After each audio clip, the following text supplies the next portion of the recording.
Gente, estamos no ar. Gostou tudo? Estamos no ar. Olá, gente, boa tarde. Estamos começando aí mais uma live da Habit. Hoje com os nossos convidados ilustres que o Fernando vai apresentar. Eu só vou dar uns recadinhos aí para vocês que já estão com a gente. Então, lembrando, o áudio é sempre melhor quando você usa o fone de ouvido. O vídeo é sempre melhor quando você usa o celular no 4G. E se você está com seu desktop, prefira o navegador Chrome, tá? Então essas já são variáveis que a gente já testou e que melhoram. Infelizmente, em alguns lugares vai ter variação de internet, então alguns o som vai ficar meio ruim, mas a gente vai deixar tudo gravadinho nesse mesmo link, você acessa que vai estar tudo gravado. Agora eu passo a palavra para o nosso presidente. Fernando, faça as honras e comece o evento. Bom, muito boa tarde a todas e a todos. É uma alegria muito grande poder realizar mais um programa, dessa vez ouvindo dois experts de dois segmentos de mercado que estão vivendo momentos um pouco distintos. De um lado, Paulo Totaro, proprietário, sócio proprietário da Lorsa, uma das empresas mais tradicionais do setor de moda do Brasil, produzindo jeanswear. É uma pessoa a quem eu admiro muito, prezo muito, a quem eu já vendi tecido e já brinquei de correr de kart. Ele hoje é um corredor de outras categorias, mas no passado ele andou de kart e nós andamos juntos. Então, Paulo, que é do ramo do vestuário, está num momento extremamente difícil, assim como outras confecções, a indústria têxtil, porque estamos com os negócios paralisados, os negócios de moda dependem do varejo estar funcionando, as grandes redes interrompidas, todos os varejistas, a maior parte das grandes cidades fechados, e, portanto, não há negócio, mas existem as despesas e as contas para pagar. O Paulo vai trazer para nós o que ele está vendo, como é que ele está enxergando esse momento, o que ele está fazendo no seu negócio para poder atravessar esse deserto, na expectativa de que nós, em breve, possamos, de forma organizada e planejada, começarmos a ter uma vida mais normal em função aí das análises que estão sendo feitas nesse momento ainda de propagação do vírus e que tem São Paulo e Rio de Janeiro como epicentro maior, depois seguido Distrito Federal e Ceará. Do outro lado, temos o Benato. Benato é presidente da Fibertex, uma empresa multinacional que também está localizada no Brasil, uma empresa que tem mais de 50 anos, correto, Benato? Correto, e Fernando. ele é produtor do tecido não tecido. E esse produto que ele fabrica, ele alimenta a indústria automotiva, a indústria calçadista, a indústria médico-hospitalar, enfim, uma série de indústrias impermeabilizantes, arquitetura, móveis. E uma parte do negócio dele está interrompida porque a indústria parou. Parou a automotiva, parou a têxtil, parou a parte de móveis, enfim, está tudo meio que parado. Porém, tem uma área que está muito forte. Lamentavelmente, ela está forte não por virtudes, mas pelo problema da pandemia que nós estamos vivendo. E nós ouviremos do Benato algumas questões importantes. Temos visto anúncios, importa máscara, não importa máscara, etc. O Brasil tem uma capacidade de oferta de matéria-prima relevante que pode atender essa necessidade e a indústria está fazendo conversões, assim como o Paulo, que já se apresentou há pouco com uma máscara feita por ele, uma máscara de tecido, um objeto pessoal. Então, nós vamos debater dois segmentos industriais, cada um com seus problemas, uma parte do segmento do Benato com menos, a outra parte exatamente como está o vestuário. Então, eu inicio com o Paulo. Paulo, a palavra é sua, por favor, dê aí a sua visão desse momento, suas expectativas, suas angústias. A nossa angústia maior é saber quando voltaremos, nós não sabemos ainda. Então, palavra sua para fazer os primeiros comentários desse nosso programa da tarde de hoje.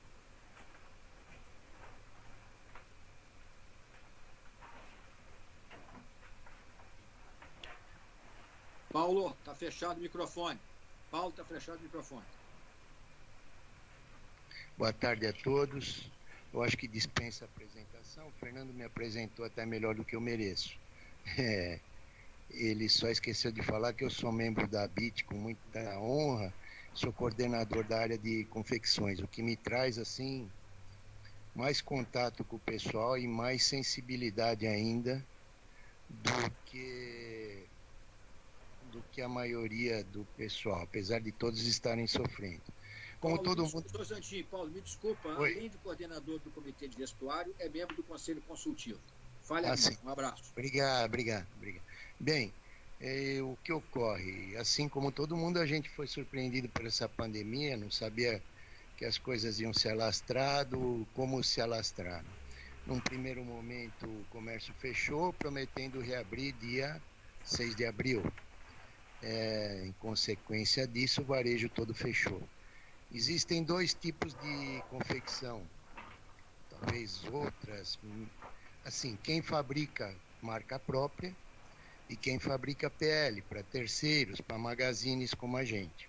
Pessoal que tem marca própria está tentando até se alavancar aí de uma forma ou de outra, vendendo e-commerce e outras maneiras. A gente fornece magazine. Eu, no caso, sou corporativo de uma grande empresa, da CIA.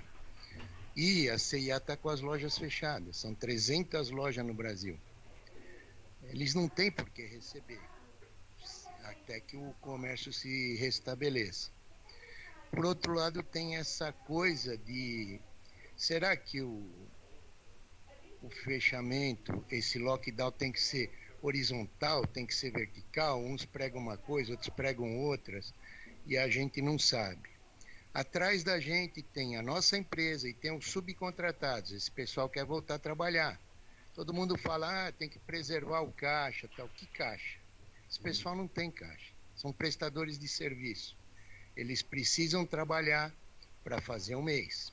Está muito difícil a situação deles. Então a gente está no meio dos dois focos. O varejo fechado e o subcontratado querendo trabalhar, porque ele precisa trabalhar para realizar a folha. A BIT tem ajudado muito, o Fernando tem sido incansável nessa luta de procurar recurso e para folha e para isso e prorroga tudo, mas essa conta vai chegar. Então eu acho que a gente tem que procurar ajudar os governantes a criarem aí um protocolo para restabelecer o comércio, nem que for aos poucos, um horário reduzido, mas ir subindo um degrauzinho de cada vez, porque eu sinceramente, eu não sei se essa quarentena toda, se esse pessoal todo em casa tem ajudado muito. Haja visto que nós já estamos em quarentena aí há 2 ou 3 semanas e os números estão escalando normalmente. Eu não vejo a nossa curva diferente de outros lugares. Muito se fala aí, então é isso. Eu estou tentando defender os menores, os terceirizados, as confecções menores. As confecções grandes têm recurso, vão pedir dinheiro emprestado, têm acesso tal, mas e os pequenos, como é que vão fazer? A nossa conversa, inclusive, com a CIA tem sido essa. A CIA está muito preocupada em preservar os seus fornecedores, apesar dela mesmo ter 18 funcionários e estar com 300 lojas fechadas. Estão vivendo do e-commerce que não faz 3% da venda. É isso que a gente tinha que tentar sensibilizar. Tá ok aí, Fernando? Paulo, muito obrigado pelas suas palavras iniciais. E o que ficou aqui na sua primeira mensagem é como abrir, como reiniciar as atividades. Esse é o grande tema. Santa Catarina começa a ter uma abertura gradual, tá? E isso é um assunto que está na ordem do dia e que, claro, eu estava mais cedo conversando com o pessoal do SESI Nacional sobre protocolos de funcionamento e abertura. Mas depois a gente volta nesse tema e eu queria falar agora ouvir as palavras do Benato, dando a posição, como é que ele está vendo essa situação, como é que está o setor e como é que funcionava antes e como é que ele está sendo hiperdemandado agora. Por favor, Benato. Obrigado, Fernando. Primeiro, obrigado pelo convite, participar dessa conversa hoje. Falando do mercado de não tecidos como um todo, é importante entender a pluralidade desse setor, né? Quando a gente pensa em não tecidos, a gente está falando de material que vai para fazer geotêxtil, vai para fazer base de couro artificial para calçado, vai para fazer roupa, entretela de roupa, vai para pano de limpeza, vai para material higiênico, vai para máscara, Então, é uma infinidade de setores atendidos pela área de não tecidos. São tecnologias diferentes, né? Então, quando a gente pensa em TNT hoje, né, que no Brasil a gente nem usa muito o termo TNT, mas quando pensa no TNT, e que todo mundo fala, nossa, está faltando, a gente está falando de um pedaço do mercado, que é o spun melt, que vai para a utilização de máscara, né, que representa a produção total para esse tipo de aplicação, alguma coisa perto de 7, 8% do que é produzido para higiênicos, 3% da indústria total apenas, né? Então, o mercado de não tecidos é muito mais amplo do que somente esse pedaço. Trazendo um pouco de realidade, acho que é importante dividir com vocês, eu sou responsável pela ABINT. A ABINT é a Associação Brasileira da Indústria de Não Tecidos. Então, também estou em contato com os principais produtores de não tecidos do Brasil hoje. A realidade é bem perto dessa que o Fernando descreveu. Tem indústrias de não tecido que são basicamente dedicadas para atendimento de indústria, né? Seja indústria automobilística, seja indústria calçadista, moveleira. Esse pessoal está sofrendo muito. Eles estão basicamente parados ou atendendo algumas ordens finais. Dá para dizer que eles estão com uma quebra de pelo menos 90% no volume deles nesse momento, né? E além disso, a outra grande reclamação que eles fazem nesse momento é que o sistema parou, e ao parar eles ficaram com contas a receber deles basicamente em aberto. Ninguém pagou nada e deixou eles realmente sem caixa algum, né? Então é um ponto, assim como o Paulo falou, a questão do caixa nas empresas pequenas ou nos autônomos que está apertado. Nesse caso, as empresas grandes têm o seu giro de caixa, que depende crucialmente do contas a receber, e tiveram quebras aí de mais de 50% do contas a receber nesse período. Então, eles estão sofrendo. Tem um outro lado do negócio, que é esse que cuida da parte de higiênicos, né? Em higiênicos tem alguns setores que estão realmente indo forte. Podemos falar da parte médica, eu vou deixar para o final, que essa não precisa nem comentar o quão ocupada está. Inclusive foram anunciados esses dias algumas, vamos dizer, redirecionamentos de capacidade dos principais produtores de spun melt do Brasil para atender esse setor, tanto de máscara como de uniforme médico. Ontem a Fitesa soltou um release falando de dedicação de capacidade adicional, que vai ser o suficiente para produzir o equivalente a 40 milhões de máscaras, segundo o release deles, tanto cirúrgicas como N95, e mais 8 milhões de aventais médicos por mês. Então, é muito não tecido que está sendo dedicado para essa aplicação. O mercado de higiene pessoal como um todo não diminuiu, então fraldas, até aquela corrida básica do mercado que vocês todos viram esses dias, puxa esse segmento, né? Todo mundo sentiu, inclusive, um aumento de demanda nesse lado. Tem uma mudança cultural que a gente percebeu na parte de panos de limpeza pré-saturados ou secos, a questão de desinfecção, né? No caso do corona, está ficando meio claro que a principal forma de contágio é você acabar encostando em superfícies contaminadas, né? E depois levando tua mão para a boca, para o nariz ou para o olho. Então, desinfecção é algo que está na moda no momento e que realmente dirigiu demanda, né? E é uma das categorias que a gente sentiu aquecimento também.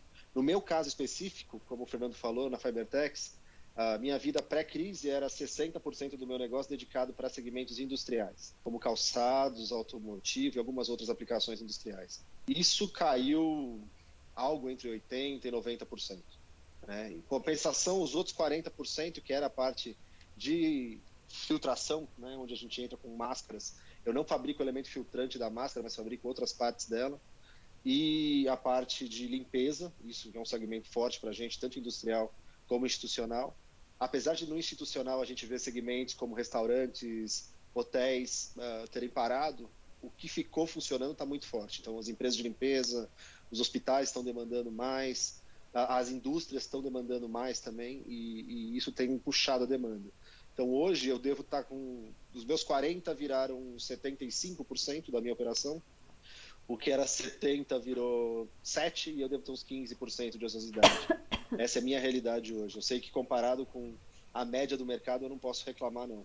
Mas tem exigido da gente uma velocidade tremenda de desenvolvimento e virar portfólio, virar estoque. Está sendo complicado também porque eu estava totalmente estocado no meu portfólio industrial. Agora a gente tem que correr para o outro lado. Mas, de novo, são problemas mínimos comparados com a realidade da indústria no momento. Você tem um bom problema nesse momento, a despeito de toda a pandemia que a gente está vivendo e que está afetando demais. Mas eu vou voltar ao Paulo. O Paulo, ele está vivendo provavelmente, assim como todos nós, um momento jamais vivido. E como homem experiente, e que além de ser PL, ele tem também uma marca própria que está aí se desenvolvendo. Eu tive a honra e o prazer de participar de um dos lançamentos há um ano e pouco atrás. Ele tem o feeling do consumidor. Então, digamos que a nossa questão é quando vamos voltar e como vamos voltar. Agora, Paulo, você, no alto da sua experiência, do seu contato com o mercado, como é que você acha que esse consumidor vai voltar? Tem duas leituras aí. Uma leitura que ele volta cauteloso, discricionário na sua decisão, e uma outra leitura que ele saia, quando começar a poder se movimentar com mais liberdade, principalmente um povo como o brasileiro, que é mais interativo, mesmo guardadas as distâncias que vão ser regulamentadas. Você acha que ele vai se ir com um pouco mais de apetite para recuperar o tempo perdido, ou a sua visão é que ainda está cedo para falar sobre esse tema? Olha, segundo o meu amigo Donati lá da CIA, essa é a pergunta de $1 milhão. É uma situação que a gente nunca viveu. Portanto, tudo que se fala é especulação. Eu estava conversando outro dia com meu sobrinho, meu sócio Toninho, eu falei, Toninho, mas você não acha que tem aí uma demanda reprimida, que quando as lojas abrirem, vai ter uma corrida, o pessoal vai estar ávido para passear, para gastar? Essa é a minha opinião. Ele tem uma opinião totalmente contrária. Ele acha que não. Assim como o Donati, eles acham que o pessoal depois dessa vai ficar extremamente cauteloso, vai ficar com receio de visitar lugares públicos. Se colocou tanto pânico na população, se falou tanta coisa, é tanta opinião diversa. Eu nunca vi na minha vida uma coisa assim, tão antagônica. Vem lá um especialista e fala, não, o isolamento tem que ser total. Aí vem outro especialista na mesma área e diz que o isolamento total não adianta nada. Eu não sei, eu acho, a minha opinião, não voltaremos com a força que estamos imaginando. Está todo mundo imaginando que a gente fechou uma cortina, que a hora que abrir essa cortina, todo mundo vai passar.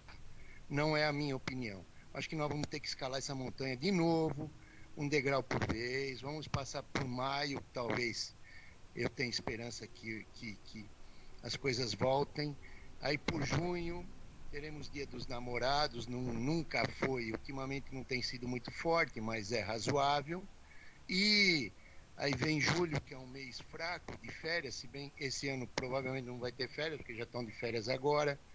Vamos para agosto, Dia dos Pais, e essa escalada vai ser bem suave para chegar, culminando em novembro e dezembro, com 80% ou 90% do target que a gente estava esperando. Se fizer isso, vamos levantar as mãos para o céu e vamos agradecer e vamos, sabe? Eu acho que nesse momento a preocupação é outra, é não demitir o mínimo possível, usar dos artifícios que o governo nos permite, prorrogar contrato de trabalho, talvez reduzir, colocar de férias, dar uma arrumada na casa, segurar ao máximo. Eu faço aqui um apelo aos empresários, por favor, não vão com 2 pés no peito, calma, vamos devagar, vamos tentar destruir a cadeia o mínimo possível, vamos nos segurar. Outro apelo que eu faço, não só aos empresários, mas às pessoas que consomem, pelo amor de Deus, prestigiem produtos nacionais. Se você tem 2 produtos na prateleira, um é nacional e outro é importado, vai no nacional. Você está dando emprego aqui. E esse cara que está trabalhando aqui, amanhã ele pode estar consumindo esse produto que você está fabricando. Entendeu? Acho que é uma grande lição. Eu estava até comentando com o Fernando, domingo saiu um artigo de um secretário dos Estados Unidos, que ele falou que a maior lição que eles estão tomando lá é o seguinte, que eles nunca deviam de ter ter perdido o elan da indústria nos Estados Unidos. Foram jogando para cá, jogando para lá, fabricando aqui. Agora, tudo falta lá, eles não têm matéria-prima para fazer remédio. Eles não têm, sabe, porque é barato comprar lá. Mas esse barato, infelizmente, saiu muito caro. E fica o apelo aqui, por favor, consuma um produto aqui, o TNT, dos produtos nacionais. Não importa a TNT, não. Vou pagar um pouquinho mais caro, não tem problema. Mas vamos fabricar em cima do que a gente tem aqui. As tecelagens, os fabricantes de confecção, consumam das tecelagens que estão empregando gente aqui. Sabe? Vamos trabalhar com produto, vamos dar um pouco mais de importância para o produto brasileiro. A gente tem, pelo menos na minha área, coisa que, deixa eu puxar um pouco a sardinha para o meu lado aqui, Fernando. Nós fazemos o melhor jeans do mundo. Todo mundo chega e vai comprar, vai para fora, vou comprar diesel, vou comprar... Nós não perdemos para ninguém. Na pior das hipóteses, a gente empata. As tecelagens que tem no Brasil fazem índigo tão bons quanto os fabricados lá fora. E a tecnologia que eles têm lá, a gente tem aqui. Não existe esse segredo, não. Vocês podem consumir aqui. Pelo contrário, os estrangeiros, quando vêm para cá, principalmente as mulheres, procuram comprar calça jeans no Brasil, que veste melhor que a deles. Bem, mas eu queria fazer uma pergunta para o Benatti. Benatti, se você faz esse produto, eu sei que a tua indústria fabrica isso, por que está faltando tanta máscara? Por que está tão difícil de achar esse raio desse TNT aqui, ó? Que eu estou precisando, inclusive depois você vai me dar uma ajuda, que eu estou fabricando máscara nesse período para ajudar. Quando é entidade, a gente doa. Quando é empresa particular, a gente vende. A gente tem feito isso. E, graças a Deus, tem feito um produto bacana. Infelizmente, o custo não é muito bom, porque a gente não tem esse know-how que eles têm lá, nem tem maquinário. Paulo, antes do Benato, nós temos coisa para você, depois nós vamos voltar para cá. Você que está em contato e é um PL e que trabalha muito forte com grandes organizações como a CIA, e nós temos uma campanha que é Moda Brasileira, estamos juntos, da matéria-prima ao produto confeccionado feito no Brasil. E eu te perguntei sobre que consumidor vem, e a visão do pessoal lá da CIA é consumidor cauteloso, etc, e que tem lógica para isso. Agora, tem algo que acho que a gente vai ter que fazer em conjunto. Nunca vai ser tão importante ter algum consumo para a economia recuperar e para ter emprego. Ou seja, são duas visões curiosas. É evidente que nós estamos empobrecidos, nos empobrecemos, não há a menor dúvida. Nós estamos perdendo produção, e perder produção é perder riqueza, é perder emprego, etc. Mas eu me recordo, e eu não estou dizendo que isso é uma solução completa, mas quando houve a crise de 2008, o Brasil até que saiu um pouco mais rápido, por várias razões, mas saiu um pouco, tínhamos uma estrutura fiscal melhor do que a gente tem hoje, mas o consumidor que se travar demais, ele está contratando o desemprego do trabalhador ou ele mesmo. Então, quer dizer, esse equilíbrio entre a cautela necessária para não gastar além da conta, dependendo das circunstâncias orçamentárias. Mas também, se não comprar, aí que a economia não volta mesmo. Então, eu acho que cabe aí uma questão que varejistas, nós, produtores, você, etc., nós temos que trabalhar nossa criatividade para fazer com que esses movimentos venham. Eu tenho visto coisas criativas aí na área da alimentação, o cara compra um voucher que vai poder usar depois quando sair de casa, ou seja, nós vamos ter que ser criativos para que haja consumo no nosso negócio, além daquilo que a gente está imaginando. Agora, uma pergunta antes de passar para o Benato. Como é que ficam as coleções? O que eles estão falando sobre coleção? Quer dizer, inverno, está na hora do inverno. Dia das Mães, provavelmente, não vai ser nada disso. Estão pensando até em mudar o calendário para celebrar junto com o Dia dos Namorados. Enfim, são especulações. Como é que fica essa questão de coleção esse ano? Bem, quando a gente parou, eles pediram para suspender a produção de tudo. No Magazine nós temos basicamente 3 produtos, A, B e C. O A é a base de coleção, são aqueles produtos que são praticamente um commodity, que entra, vai repondo, vai mudando um pouquinho. mas é aquela base de coleção que tem sempre. O B é o produto intermediário, é o lançamento tal, que a gente vai fazendo, e o C é a cerejinha do bolo, é aquele produto de coleção que entra na época certa, tá. O que acontece? O C está parado. O B nós vamos reavaliar no retorno. E vamos continuar fazendo a base da pirâmide, que é aquilo que precisa.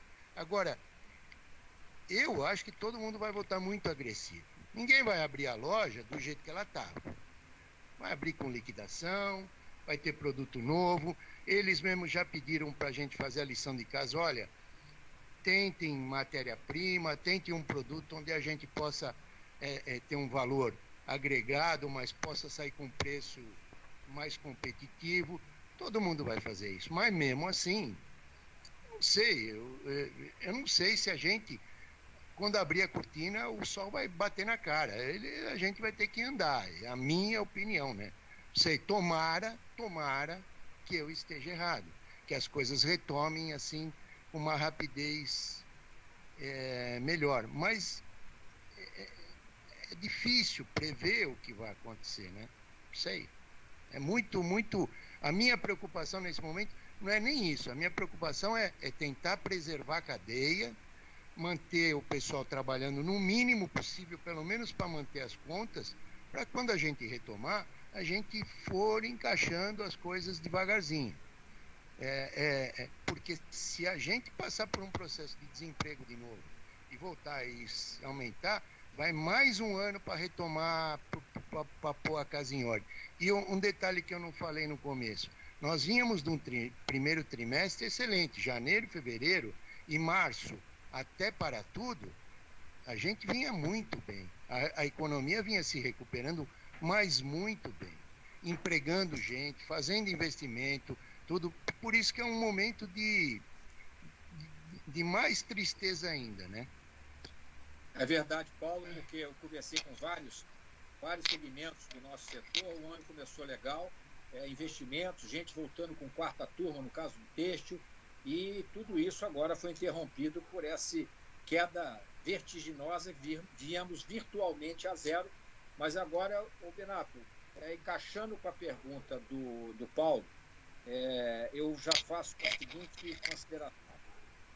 Segundo, pode ser que eu esteja equivocado, mas estimativas indicavam que o Brasil vinha importando aí 85% das máscaras cirúrgicas, que é o produto que está sendo assim mais procurado. Nós perdemos posição para a China. Aliás, eu tenho informações que alguns que importaram máscaras da China recentemente jogaram fora, que veio produto muito... Não estou dizendo que eles façam só coisa ruim, não. Longe disso. Mas veio máscara ruim. Mas veio muita máscara ruim, Pedro, que já chegou a mim. Por outro lado, se é verdade o número que eu tenho, ou seja, que o Brasil podia produzir alguma coisa como umas 7, 8 milhões de máscaras ou produtos desse aí por mês, o que daria, sendo 20%, você multiplica aí por 5, ou seja, seriam uns 30, 35 milhões de máscaras por mês, o que daria quase 400 milhões de máscaras ano. E, de repente, essa demanda multiplicou por 5, por 6, por 7, num curto espaço de tempo. Ou seja, não houve provisionamento em janeiro e fevereiro, até onde eu sei, das redes privadas e públicas. Quando chegou o corona, a coisa deu aquela paura e aí veio todo mundo nas últimas 3 semanas buscar produtos que tinham os fabricantes tradicionais, que perderam espaço para os chineses ao longo do tempo, e temos os novos entrantes, como o Paulo fazendo máscara de tecido, está querendo TNT, etc. Qual é a realidade desse quadro? Porque nós precisamos de tranquilizar, eu tenho falado muito com a mídia, tem matéria-prima, tem muita transformação e tem muita companhia fazendo esse movimento. Agora, nós estamos concentrados em 3 semanas, uma demanda que era de 30, 40 milhões de um determinado item, e ela veio para 200, 300 milhões.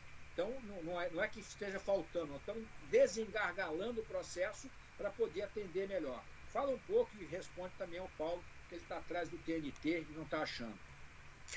Bom, vamos lá por partes. Primeiro, sim, é verdade, 85% das máscaras que o Brasil estava usando até fevereiro, isso ao longo dos últimos anos, já eram máscaras importadas. Tá? E por que isso aconteceu? Basicamente, competitividade, né? O pessoal lá na China botou linhas para produzir milhões e milhões de máscaras, e os pequenos e médios produtores do Brasil foram desmontando suas operações e viraram importadores. Isso aconteceu aqui e aconteceu no resto do mundo. Até o começo do ano, conversando com os produtores da matéria-prima para fazer máscara, né, o Spun Melt, tanto o Spun Bonded como o Melt Blown, eles tinham 50% de capacidade ociosa para esse mercado. Tá? Com o que eles produziam, eles atendiam 2 vezes a demanda nacional naquele momento. O que aconteceu? A partir de janeiro começou a corrida inversa. A China foi no mundo inteiro comprar máscara, porque como eles estavam vendidos já, a posição deles também não foi favorável no momento em que começou o coronavírus lá. Eles vieram comprar máscara e comprar não tecido ao redor do mundo.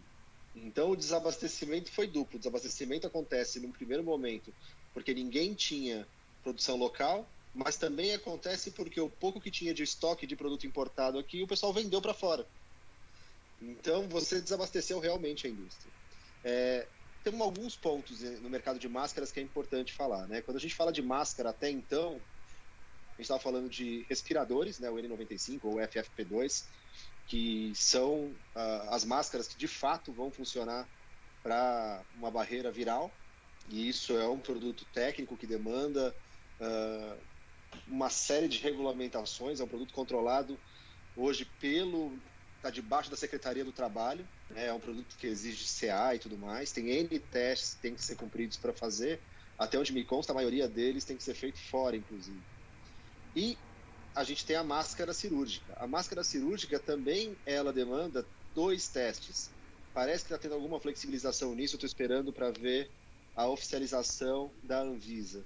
Mas um teste pode ser feito aqui no Brasil, que é o de barreira bacteriológica, que é o BFE, ou EFB em português.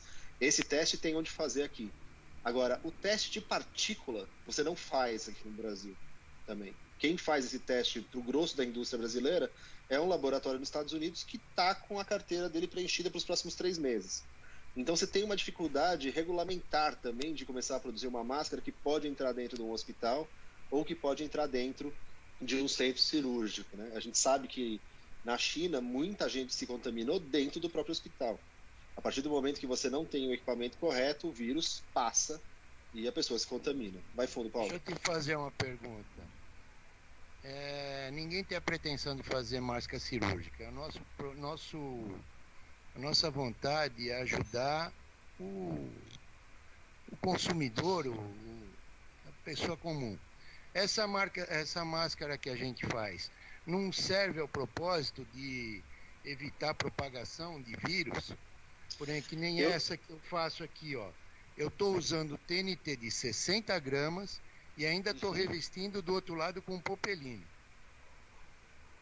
E a gente fez o teste do aerosol aqui, não passa nada. Isso aqui, eu sei que você não é médico, mas não protege?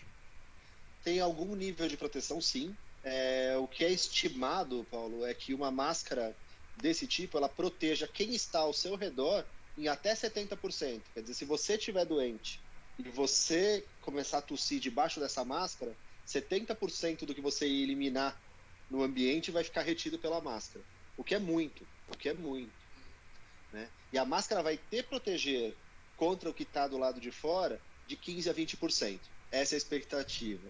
Agora, você pensa nesse conceito, se a gente conseguir botar 80% das pessoas usando uma máscara igual essa tua, você fala que você diminui em 70% a chance de contágio direto e você ainda protege em 20% quem está usando. Então você diminui pelo menos em 80% a chance de propagação da doença. Tem uma lógica por trás disso. O problema que a gente enfrentou... Fala, Fernando. Não. Termina, depois eu entro. Não, o problema que a gente enfrentou, e é uma discussão que eu tive bastante com o Fernando nas últimas semanas, é que se você for no frio da lei hoje, nós temos máscara que é regulamentada pelo Ministério do Trabalho, que é máscara profissional, e nós temos máscara cirúrgica, nós não temos uma terceira categoria. Então a gente, como indústria de não tecidos, ficou olhando um para a cara do outro e falou, Anvisa, se manifesta. E a manifestação que eu tenho da Anvisa é, se não é máscara hospitalar, eu não vou adaptar. Por um outro lado, eu tenho a mesma coisa do Ministério do Trabalho. Se não é máscara profissional, eu não vou dar trabalho. Não vou dar opinião. O que acontece nessa história é que a gente tem um produto novo que invariavelmente vai trazer valor para o mercado, que não está regulamentado. Eu não fabrico TNT Spun Bonded. O que eu fabrico Spun Laced, que é um material com base de... No meu caso, que eu estou usando para máscara hoje, é um material com base de poliéster. A gente pegou microfibra de poliéster, a gente entrelaçou esse material super fechado, fizemos um material que tem hoje 75% de barreira. Ele é um material muito bom. Também fizemos o teste do spray, não passa, e tem uma performance legal. O que eu estou fazendo depois dessa posição de Anvisa e de Ministério do Trabalho, eu estou colocando um disclaimer no meu ficha técnica do meu material falando que esse produto não serve para aplicações industriais, nem serve para aplicações hospitalares. Uma máscara de proteção de uso recreativo, vamos dizer assim. Agora, o ideal seria que isso fosse de alguma forma regulamentado. Deixa eu dar um pitaco aqui. Um associado nosso no Ceará, a gente voltar, porque nós estamos disputando aqui moda e produtos. São dois mercados diferentes que acabam se combinando à frente. Um associado nosso no Ceará, que está usando, nós temos disponível no nosso site as fichas técnicas que o CETIC fez, tanto para as máscaras cirúrgicas como para as máscaras não cirúrgicas, por assim dizer. Ele fez uma consulta à Secretaria do Trabalho do Ceará, responderam a ele que a máscara feita de acordo com aquele boletim ou aquela indicação do Ministério da Saúde, com 2 camadas, etc., ela poderia ser utilizada, eu tenho isso por escrito, ela poderia ser utilizada no ambiente de trabalho, tá, como uma proteção ao funcionário que estivesse na linha de produção, dada a escassez das máscaras cirúrgicas para atender às necessidades urgentes dos hospitais, dos prontos-socorros, etc. Então, tem lá um protocolo que eles disseram, usa 4 horas, tira, coloca outra por mais 4 horas, higieniza depois, ou tem 2 pares. Então, já está havendo. Santa Catarina saiu hoje 100% TNT, eu vi. Não, e também de tecido plano. Está lá no decreto. Está lá, recebida a Renner. Tem o TNT e tem o tecido. Seja malha, seja retricolina. Então, nós estamos entrando numa fase, aí eu já vou para a moda do Paulo. Tá? Eu tenho reparado que começa a ganhar assim uma... Isso não é a salvação da lavoura, até porque os valores agregados são relativamente pequenos. Mas o Paulo está fazendo pela solidariedade, etc. A gente está tocando isso e daqui a pouco isso pode virar um negócio, mas evidentemente nós estamos numa rampa super íngreme, porque não tem. Isso não é o resto da vida assim. Daqui a pouco tomara que não... Oi? Tomara que não seja. Tomara que eu volte a fazer minhas calcinhas lá. Mas deixa eu queria explorar mais um pouco. Peraí, Paulo, deixa eu ver aqui. Então, dentro dessa linha de raciocínio, existe um novo mercado que não está regulamentado, que nós estamos cuidando também na BNT para criar, eventualmente, uma normativa que é aquela máscara de proteção chamada mínima, mas que é uma proteção. Vai, Paulo. Renato, me explica aqui, até para esclarecer as pessoas que estão vendo a gente. Você tem um TNT de 30 gramas, tem de 60 gramas e de 90 gramas. Você pode explicar para o pessoal a diferença? Nós temos não tecido de 7 gramas até 1.600 gramas por metro quadrado, sendo fabricado de formas completamente diferentes.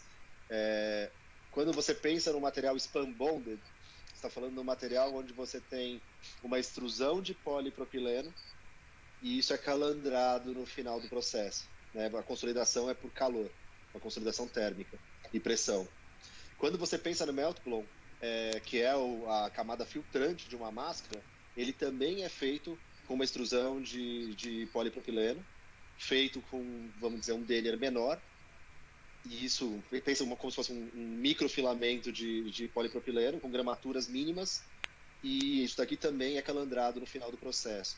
Quando você pensa num spun laced, normalmente você está falando de material cardado, de poliéster, viscose, nylon, escolhe a fibra que você quiser, entrelaçado com jatos da água. Quando você pensa num agulhado, você vai ter esses mesmos materiais passando por esse processo de cardagem, com milhares de agulhas fazendo a consolidação disso daqui. E aí, essas são 3 tecnologias de pelo menos 20 tecnologias diferentes que tem para não tecido. A gramatura Vamos lá, gramatura adiciona resistência, gramatura adiciona estrutura no material, não necessariamente aumenta a barreira. Então, você pode pegar um material, por exemplo, um agulhado ou um spun bonded de uso industrial com 80 gramas, com 100 gramas, que ele não tem nenhuma propriedade de filtração. Ele não é feito para isso. Ao passo que você pode pegar um material de 30 gramas para filtração, no caso um SMS, feito com o melt blow no meio, ele vai ter muito mais capacidade de retenção de partículas do que um material de 80, 100 ou 200 gramas de outra tecnologia. Deixa eu te fazer uma outra pergunta.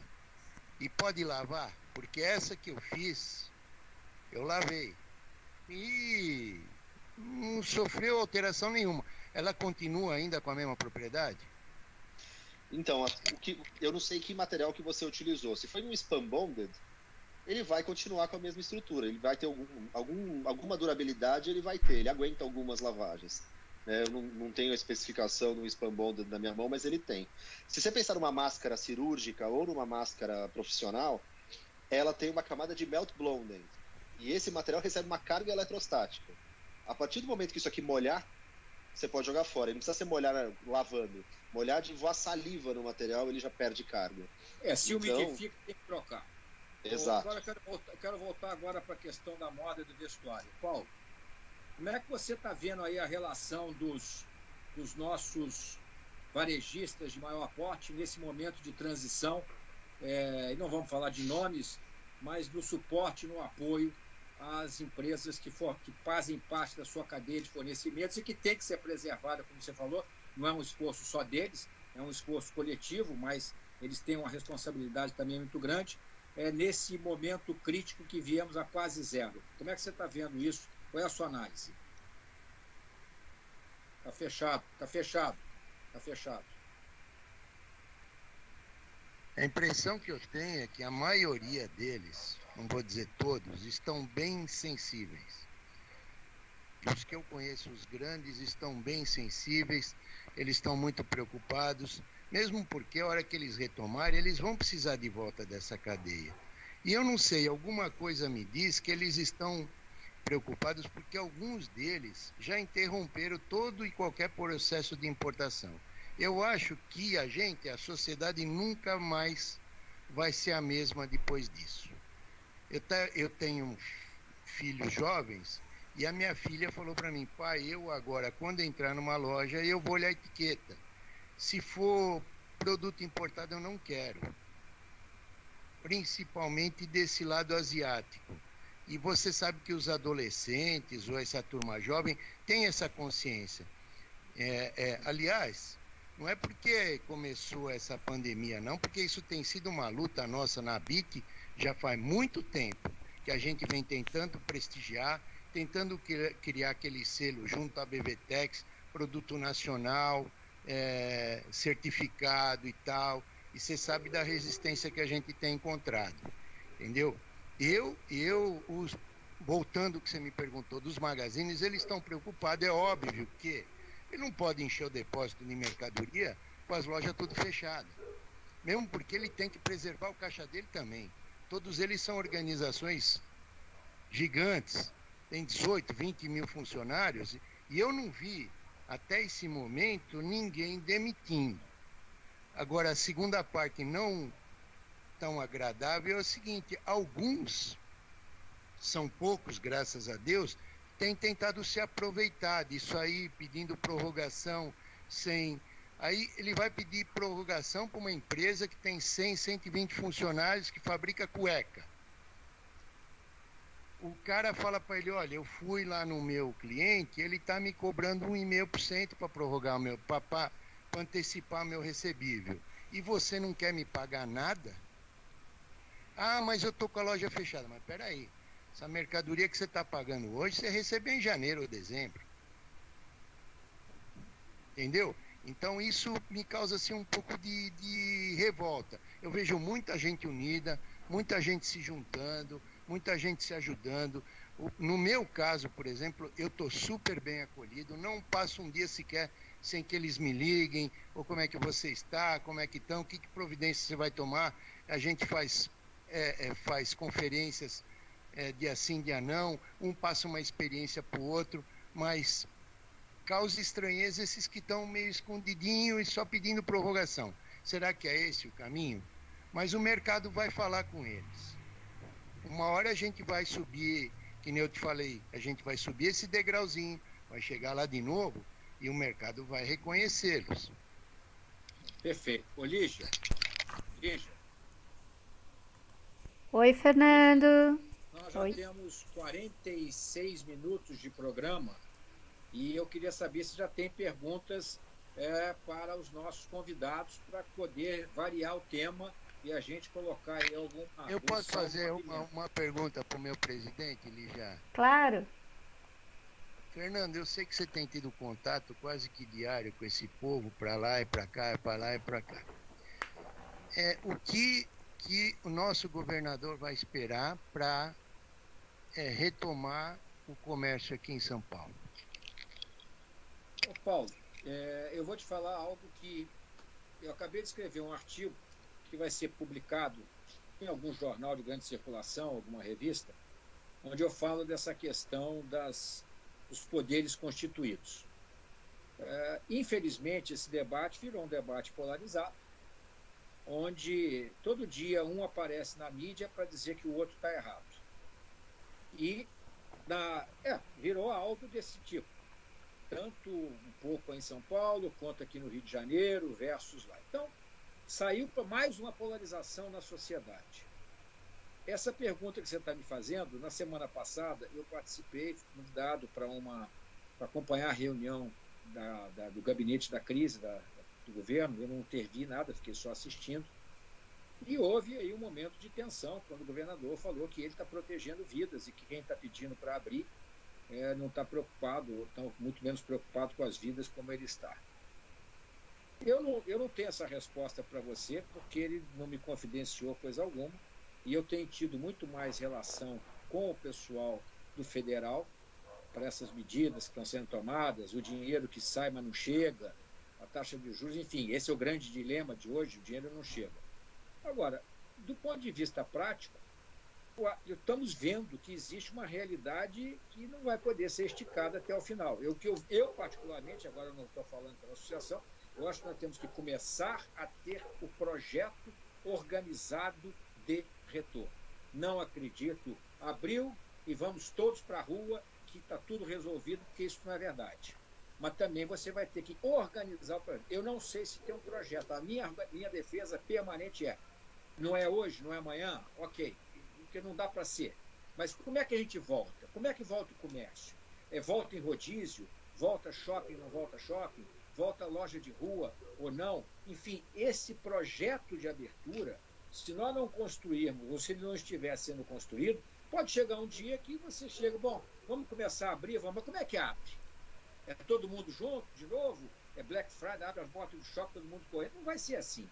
Então, eu não sei te responder isso, tá? Não sei te responder, nunca ninguém me falou, virou um debate político, isso deve estar trancado a 7 chaves, esse assunto. Hoje eu já vi que o prefeito Bruno Covas, nessa disputa de cloroquina para cá, cloroquina para lá, ele já admitiu usar essa substância aqui na prefeitura. Enfim, eu acho que a sociedade, nós, varejo, indústria, temos que não dizer, abre de qualquer jeito, que eu preciso que abra, senão eu quero. Mas vem cá, como é que nós vamos abrir? Quando? E isso é que nós estamos levando um jeito para conversar. Eu não tenho a resposta até quando ele vai levar o assunto do jeito que está. E eu acho que ninguém tem, ou a não ser alguém que esteja muito próximo do governador e que saiba o que está passando na cabeça dele. Não houve abertura nenhuma, e ontem houve até uma disputa entre o doutor Davi Wip, que se sentiu, não conheço esse assunto, não tenho o que falar, mas ele sentiu a sua privacidade invadida por uma postagem que houve aí, e de novo teve uma escaramuça entre governo estadual e federal. Não tenho essa resposta para você, e acho que se alguém tiver, ele não está autorizado a falar. Mas a verdade é que nós temos que levar essa visão de que é preciso trabalhar o retorno organizado e quais serão as formas. Porque também se fala assim, vamos começar e amanhã vai todo mundo para a rua e ter uma recidiva, vai ficar pior. Então, vamos planejar isso para que a gente não sofra um revés maior do que os que a gente já está sofrendo. E hoje, na conversa com o SESI Nacional, da parte da indústria, por exemplo, eu pedi a eles para fazer. Eles têm um trabalho ótimo, os protocolos do SESI são excelentes. Eu disse, SESI, vamos fazer uma coisa. O pequeno empreendedor, ele não vai ler um texto longo, ele não vai. Nós temos que fazer algo assim, bem lúdico, informativo e que tenha figuras e texto, mas mais representação gráfica do que texto, para que você tenha esse impacto melhor para a gente levar para todos. Quando você fala da empresa do Paulo, da empresa do Benato, tem uma estrutura, uma organização, tem todo. Agora, quando você fala de um microempreendedor, com 3, 4 pessoas, que ele vai ter também que se precaver, vai ter que também, né? Ele não tem essa informação pronta para ele. Ou então, olha, faça favor, siga aqui essas instruções. O cara olha para aquilo, bota para o lado e acaba não fazendo nada. Quando alguma coisa mais factível poderia ser feita, eles vão fazer, conversando agora sobre isso, eles vão investir sobre isso. Agora, a sua pergunta, até quando ele vai esperar, Paulo? Eu não tenho a menor capacidade de responder. O que eu só posso dizer é o seguinte, a nossa posição é, temos que organizar a volta para que não haja atropelos e a gente não perca mais tempo do que nós, obviamente, não estou dizendo que não deveria ter perdido esse tempo, foi interrompida a quarentena, etc, etc, etc. Mas como é que volta? Qual é o protocolo? É shopping? É quantas pessoas por loja? Tem que ter máscara? Não tem que ter máscara? Tem que ter o gel? Tem que ter isso? Tem que ter aquilo? Porque se voltar e começar a criar um pandemônio aqui, nós vamos talvez ter um custo adicional. Então, é assim que eu vejo, mas não tenho essa resposta que você me fez. A pergunta que você me fez. A resposta da pergunta que você me fez. Fernando, você me deixa só fazer uma colocação aqui rapidinho? Só para esclarecer alguns pontos. A gente tocou várias vezes na questão de não ter sido disponível para fazer máscara. E você comentou em algum momento desse pico de demanda. Eu acho que a primeira coisa que a gente precisa falar para deixar todo mundo ciente, existe matéria-prima disponível no mercado brasileiro para fazer máscara. Né? O problema é quando você pega um governo faz uma licitação de 200 milhões de máscaras, 240, se somar as duas de uma vez só, obviamente você desestabiliza o mercado. Mas o mercado hoje produz o equivalente a quase 100, o material suficiente para 100 milhões de máscaras por mês. Não é pouco material. Não falta matéria-prima. Falta capacidade de conversão, falta regulação das máscaras. Eu sei que tem um monte de gente com ótima iniciativa para começar a entrar nisso e a gente vai precisar conseguir certificar esse pessoal para fazer a máscara certa para cada aplicação. Então, acho que só é importante deixar claro que existe material para. Um outro ponto importante, né, que para mim é um ponto de atenção que a gente discutiu menos na ABIT, discutimos mais com o pessoal da Biplast, mas é importante ficar no ar. Né? Começou coisa de um ano e meio atrás, todo esse estresse do sem plástico, tira plástico, plástico descartáveis e tudo mais. É um momento de reflexão, né? Se a gente tirar o plástico desse jeito que se pede, não tem nada para fazer máscara. Não esquece que polipropileno, poliéster são plásticos. Esses materiais vão nessa aplicação, vão em fralda, vão em produtos de higiene feminina e são fundamentais. Eu acho que a gente precisa ter mais e mais, são cadeias robustas de reciclagem. Aliás, você colocou num ponto muito interessante, né? Porque na hora dizem que não tem nenhum ateu pleno, nem algum agnóstico, que na trincheira ele não faça uma oração para algum Deus. Eu não sei qual é o Deus, mas cada um tem o seu Deus. Eu tenho o meu. E nessa hora H, eu não estou vendo aquele negócio, abaixa o plástico, cadê os canudinhos? Se não tiver o canudinho, se não tiver o copinho, para não ter contaminação, eu não estou vendo aquela coisa, você é um bandido porque você produziu e comprou uma peça de roupa. Ou seja, uma crise, ela é muito dolorosa para a gente não ter grandes aprendizados. Eu acho que um dos grandes aprendizados é que a moderação, nós temos que fazer mais e melhor com menos. Agora, demonizar determinadas situações, como vinha sendo feito, tudo, a indústria da moda é a pior indústria do mundo, é a pior do mundo. Ela polui, ela paga mal, ela escraviza, só tem 100 milhões de pessoas trabalhando nessa indústria no mundo que a gente conhece, fora as costuras caseiras. Aí você vai, tá bom, então vamos acabar com tudo, vamos andar de tanga ou de qualquer outra coisa e o emprego vai embora. Não, mas não é isso. Então o que é? Vamos trabalhar com seriedade, com consciência. Tudo bem, tem que cutucar, a gente sempre tem que evoluir, não tem a menor dúvida. Toda a gente tem que estar sempre saindo da zona de conforto. Mas isso que você falou, a própria indústria da moda que vem sendo atacada regularmente, é quase que se ela existia um pecado. Tá? Vamos parar com isso, porque essa indústria que está produzindo a máscara que o Paulo mostrou, o TNT para fazer esse jaleco, para atender os médicos, etc. Até ter outra coisa que seja inocente e pura como a flor e que não vá causar nenhum dano. Então, é muito bom que a gente toque nesses pontos, porque outro ponto que está aqui é quão importante é ter uma indústria. Se não tivermos uma indústria para um mundo que está em paz agora, estão saqueando cargas, aviões desviados com respiradores e com máscaras e produtos hospitalares desviados, tá certo? Cargas apreendidas. Como é que estaria o Brasil se não tivesse o Paulo, você e tantos outros empreendedores aqui? Estaríamos esperando a bondade do chinês ou dos Estados Unidos, de algum lugar? Então, é preciso ter muita clareza disso para aqueles que acham que a indústria é quase que um mal, tá? Tem uma visão. Isso vai depender muito, e nós já estamos trabalhando essa conscientização, novas cadeias de suprimento, novas formas de produzir, que já vinha sendo discutido, mas agora é muito mais por conta dessa tragédia que a gente está vivendo. Lígia, perguntas. Ok, vamos lá. A gente está com um debate caloroso também aqui no chat. E quando a gente abre o chat, a primeira coisa que a gente vê é o Ricardo. A mensagem número 1. Quero saber como que o varejo pode se restabelecer estando estocado de produtos de inverno e uma grande parte sem condições de vender online, já que sempre apostaram em uma estrutura física. Não é uma pergunta, é um comentário, mas para vocês verem o tom aqui de como as pessoas realmente estão aí preocupadas. A primeira pergunta que eu vou começar aqui é do Wallace. Ele fala sobre da fabricação de não tecido para máscaras, quanto que representa a indústria na indústria de não tecido? Ou seja, em toda a indústria de não tecido, qual é a participação dos tecidos destinados para a máscara? Acho que essa pergunta vai bem aí para o Benato. Quer responder agora, Benato? Sim, posso responder. Bom, a indústria de não tecidos, ano passado, produziu mais ou menos 350 mil toneladas de não tecido, para diversas aplicações. Desse volume, cerca de 15% vai para a parte médica hospitalar. Tá? Então, esse seria mais ou menos o volume. Ok. Na sequência, o Marcelo pergunta se o dólar forte pode ajudar inibindo as importações. E aí, Fernando? É para mim? Bom, se for para mim, a questão é a seguinte. Esse é um assunto que nós já levamos ao governo e que nos preocupa muito. Pelo seguinte, o dólar realmente é um inibidor da importação. Mas não podemos esquecer que o mundo, de uma forma geral, está parado e que a China está voltando.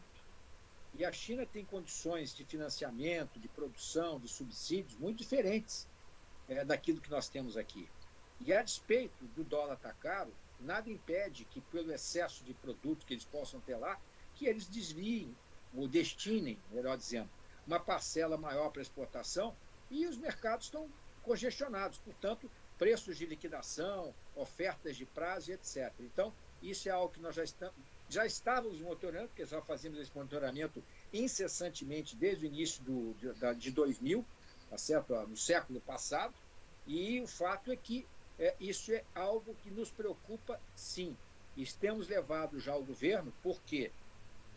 Por uma razão muito simples. Vocês se lembram que no início do mandato, a equipe econômica falava muito de abertura incondicional. Depois isso foi mudando, o ministro Guedes foi percebendo como é que as coisas funcionam, e ao final falou, não, é uma abertura condicionada ao avanço da agenda de competitividade. E nessa agenda de competitividade nós fizemos um trabalho, junto com o Boston Consulting Group e mais 12 associações do Movimento Brasil Competitivo, a pedido da CEPEC, que mostra que operar no Brasil custa R$1,5 trilhão a mais por ano do que a média dos 36 países do OCDE. Isso é 22% do PIB. Então, nós temos um custo Brasil que se reflete, obviamente, na estrutura tarifária que nós temos. E essa estrutura tarifária não é protetiva, é uma estrutura tarifária que reflete um custo absurdo que o empreendedor tem aqui no país, com vários itens, e nós listamos 12 para montar esse custo. Então, sim, o dólar ele é um inibidor, sim, essa conjuntura complicada de não saber quando abre o que vai ser, o que não vai ser, é inibidor de contratações a prazo mais longo, porque não se tem uma visão de futuro clara. mas sim, o chinês ele já está com os navios deles nos mares, e em março não houve aumento da importação de vestuário, continuou tendo queda, mas já houve aumento de produtos intermediários que começaram a chegar. Então, isso é algo que está no nosso radar e não podemos perder de vista, porque o preço da liberdade é eterna vigilância. Nós já mandamos para o governo brasileiro esta nossa preocupação. Vamos monitorar e mandamos a cada fechamento de mês o que está acontecendo para eles saberem que movimentação está ocorrendo no mercado mundial, com preços e entre outras informações que eles precisam para que tenhamos um controle efetivo nas nossas fronteiras. Ok, eu vou juntar aqui as perguntas da Juliane, do Semendes e também do Franco, porque mais ou menos estão envolvidas no mesmo tema, que é o seguinte, que a gente vem sofrendo um processo de desindustrialização há décadas, né? Como é que a indústria nacional, vai conseguir atender essa demanda toda do mercado e, ao mesmo tempo, né, falando que as próprias empresas nacionais acabam, aí eu acho que ela está falando de confecção, acabam indo buscar tecido lá fora em vez de valorizar o tecido nacional. E o Franco lembra que muitas vezes o feito no Brasil que aparece nas etiquetas dos produtos nas araras, muitas vezes aquele tecido não foi produzido aqui, mas foi confeccionado e a empresa vai lá e bota feito no Brasil. E que isso não está fortalecendo a indústria nacional, né? Que essa campanha é muito bacana do Banda Brasileira Tamo Junto, desde que fosse desde o começo aí das matérias-primas. Então, falando aí mais ou menos da capacidade da indústria nacional. Passo para o Paulo para responder isso. Depois eu complemento com alguma coisa. Paulo. Pois não. Responde. Olha, no meu segmento, a utilização de tecido importado ainda é muito pequena. E quando aparece, não tem tecido com a qualidade dos fabricados aqui. Vamos ser bem... Os tecidos importados da China, por exemplo, os índigos importados da China, não tem a qualidade dos tecidos aqui, não tem a mesma característica, não tem a mesma largura. Os tecidos fabricados aqui são feitos para atender a nossa demanda. Eles têm a ver com o nosso clima, eles têm a ver com a nossa moda, eles têm a ver muito mais do que o que se traz. Acontece que o que se traz é muito barato. E tem tem muita empresa que fabrica produtos assim para atender esse público mais barato e até com não tanta compliance, com não tanta formalidade, mas pelo menos no meu segmento os tecidos nacionais são muito melhores. Agora houve mesmo essa desindustrialização, entendeu? Hoje você não tem uma fábrica no Brasil, assim, se tem é muito pouco, de boas camisas, de camisaria, porque esse pessoal foi entrando e o encargo do funcionário deles lá é muito mais barato que aqui. Eu te falei que, Fernando, quando eu estive na China, eu fui visitar uma fábrica. A costureira deles não é melhor do que a nossa. Acontece que o regime lá é outro. O encargo de um chinês é 12%, o nosso beira 80 e pouco. Como é que a gente vai competir com uma indústria dessa? Entendeu? Agora, eu queria, inclusive, deixar um recado para esse rapaz. Sabe a coisa que mais dói para o empresário? Renato, ô Boné, fala para eles. A coisa que mais dói para a gente, Lígia, e para quem está nos vendo, é dispensar ou demitir um funcionário. E quanto mais antigo, mais dói. Porque é aquele cara que está adaptado, aquele cara que vestiu a camisa, aquele cara que sofre com você, ou se alegra com você, que comemora com você, não tem nada mais dolorido pra gente. Só que é aquela história, você tem 10 caras no barquinho, se você não jogar 3 fora, o barquinho vai afundar. Infelizmente a nossa situação é essa. Aí quando eu vejo esses governantes se batendo, aí que nem eu vi um anúncio bonito, fica em casa, agora eu vou tomar meu vinhozinho, que eu também sou filho de Deus. Aí desfoca e vai para uma favela, o cara não tem água. Então é fácil para mim falar, fica em casa tomando vinho. E o cara que não tem o arroz e o feijão, como é que ele vai ficar em casa? O funcionário, ainda que esteja formalizado, que nem os da minha empresa, da empresa desse moço, eles estão amparados. Se amanhã eles saírem, eles têm seguro-desemprego, têm fundo de garantia, ou qualquer coisa parecida. Se não saírem, melhor ainda. E aquele mocinho que fica vendendo água no sinal, aquele que vende bala, ou aquela manicure que trabalha por conta própria, que cobra da Lígia R$30 para fazer a mão e vai aqui, vai ali, vai ali, vai ali. Essa daí está trabalhando para quem? Fica em casa como? O que ela vai fazer em casa? Como é que ela vai sobreviver? Aí eles vão dar R$600 para o autônomo? Porra, legal. É uma iniciativa, mas não vai resolver o nosso problema não, gente. Não vai resolver. O nosso problema é puro e simples. Vamos criar um protocolo para as pessoas poderem sair à rua aos poucos e cada um cuidar do seu interesse, por ordem de necessidade. Porque o rombo vai ser muito pior depois. Desculpa, hein, Lígia, o desabafo. Ô, Lígia, sobre aquilo que o Paulo colocou, a desindustrialização no Brasil, ela vem de muito tempo. E é preciso que as pessoas tenham em mente que o setor exposto à concorrência mundial é o setor chamado tradable, que é o negociável. E essa discussão vem desde a abertura do Collor, necessária, 1989, 90, porém feita sem nenhum planejamento, que levou a quebradeira enorme. E é curioso que falam que o Brasil é fechado, etc., etc., mas no nosso negócio a importação vem crescendo. Agora, os caras, além disso, querem reduzir imposto de importação como se não houvesse o famoso custo Brasil. Então, políticas mal feitas, escolhas equivocadas, nos colocaram nos últimos 30 anos a crescer 2%, 2,5%, quando o mundo cresceu quase 4%, os emergentes quase 6%. Então, o Brasil ele conspira contra si próprio, por escolhas equivocadas. E aí, o empreendedor, como está falado aqui, esse cara fica com uma bola de ferro no pé direito, uma bola de ferro no pé esquerdo, bota um piano na cabeça e o cara fala, agora vai e concorre com o chinês, todo levinho, cheio de vantagem e outros mais. Então, esta crise dramática está mostrando o quanto vale ter uma indústria.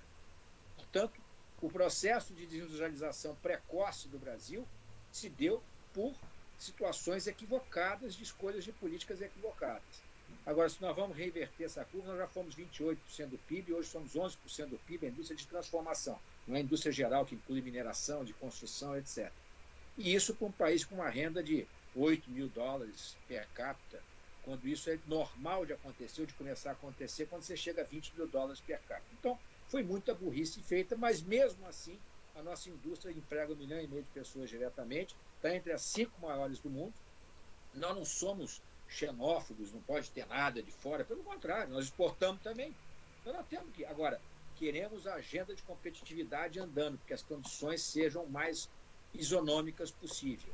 E um país que tenha menos insegurança jurídica, que você está com a MP 936, que ajuda isso que o Paulo falou, para dizer, porque a maior dor é demitir alguém, é uma dor, apesar de alguns acharem que o empreendedor é desalmado, tá certo? É uma dor enorme. E essa MP, de repente, ela é subvertida por uma decisão liminar de um juiz do Supremo e que coloca tudo de ponta cabeça e que exige uma movimentação nossa para que haja o julgamento do pleno no dia 16, que está marcado para o dia 24. Enquanto isso, o mundo fica esperando as coisas redefinirem-se numa insegurança tremenda. Quanto custa isso? Quanto custa isso de incerteza dentro dos negócios e quanto custa isso de proteção que você tem que ter para evitar danos. Então, é uma resposta que está aqui. Eu acho que a indústria brasileira tem condição de responder sim. É tudo? Talvez não. Como o Paulo colocou, talvez não. Ninguém é contra fechamento de fronteira, ninguém é a favor de fechamento de fronteira. Isso já passou, já acabou. Nós queremos exportar também. Agora, o que nós discutimos é a agenda de competitividade e condições isonômicas. E nesse sentido, eu coloco aqui, nós somos certificados, a BVTEX lá tem uma série de certificações e exigências, que não existe a mesma exigência com as mesmas características das fornecedores mundiais, e toda hora sai alguma notícia sobre isso. Mas nós queremos fazer bacana, queremos fazer legal, que o Brasil seja um país da sustentabilidade, do bem feito. E vamos trabalhar nessa direção sempre. Qual é a próxima? Ok. Então, por falar em fazer bem e fazer bem feito, S. Mileto e o José, eles têm condições de demanda grande, tem um aqui com 200 mil, a demanda por aventais TNT 30 para hospital, e não encontra fornecedor em São Paulo. E o José estava falando que ele também tem uma grande produção interna de aventais e ele não acha TNT. E aí, neste momento, Benato, acho que você estava falando sobre a Anvisa precisa certificar empresas, aí um falou assim, não, mas já foi liberado, e aí citam RDC 356. Aí eu agradeço a Cristiane da Bint, que está aqui junto com a gente. Ela falou que a Anvisa dispensou as empresas de ter autorização para funcionamento, mas não dispensou o teste, a certificação para máscara, pelo que eu entendo. Mas onde essas pessoas, Benato? Também. Ambos necessitam de certificação da construção. Um TNT de 30 gramas, até onde me consta, não faz um avental certificado para uso hospitalar, para começar a história. E TNT, de novo, é um termo que não... É até difícil falar, porque TNT, entenda que é como se você estivesse falando pano, em vez de falar tecido, tá? Para localizar vocês. Não tecido tem N tipos. O não tecido que é usado para avental é um não tecido SMS, que ele é um spun bonded, melt blown spun bonded. Esse material é produzido no mercado brasileiro. As duas maiores fabricantes do mundo estão no Brasil. Existem outros produtores além deles aqui também. Existe capacidade de produção. Obviamente que eu entendo que com um edital igual que o governo soltou 2 semanas atrás, onde tem 200 milhões de aventais, 240 milhões de máscaras e coisas do tipo, todo o volume que está sendo produzido já está direcionado, né? Então, 200 mil aventais é um volume... não me leve a mal, mas é que assim, a demanda do mercado hoje é 1000 vezes isso, né? E tem gente produzindo esses 1000 vezes isso. Eu sei que existe uma excelente intenção de ajudar nesse momento, mas tem gente que já tem certificação, já está especializada e já está consumindo isso em larga escala. E assim, não é a minha empresa que está fornecendo, mas eu entendo que eles estão direcionando esse material para quem tem condição de fazer esse atendimento também, tá? Agora, volto a reforçar, existe produção de não tecido no Brasil que atende. Em São Paulo, especificamente, não sei quem que está fornecendo, que fábricas estão instaladas em São Paulo, né? Até onde me consta, os principais produtores de spun melt não estão localizados em São Paulo, tá? Ok. Aí, a Leninha, ela fala... Beijo. Fechado. Verdade. A gente esquece de vez em quando. Vamos lá. A Leninha, ela fala que em Campo Grande as lojas foram autorizadas a abrir, porém com os provadores fechados. E o que se leu foi que os clientes desistiram da compra por não poder provar e medo de se contaminar. E se for uma regra quando reabrirem as lojas, não poder provar, como é que vai o comércio reagir, né? Então, assim, as várias dúvidas que se tem. O Tadeu também fala assim, vocês não acham que a saída é apenas política?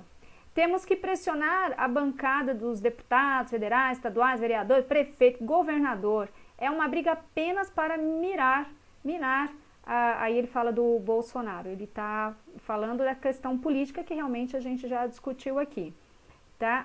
E a gente fala muito, a Gisele fala que a gente fala muito de produção, mas precisamos falar do descarte e completar o ciclo. Existe já algum movimento nesse sentido vindo dos produtores? E aí eu lembro de ter lido um comentário acima dizendo que este material, o TNT, ele demora muito na natureza.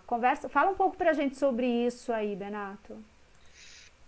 Bom, para começar, o SMS é 100% polipropileno. Benato, Oi. O Benato fala disso, depois o Paulo fala dos provadores. O que ele acha? Pergunta difícil é com o Paulo.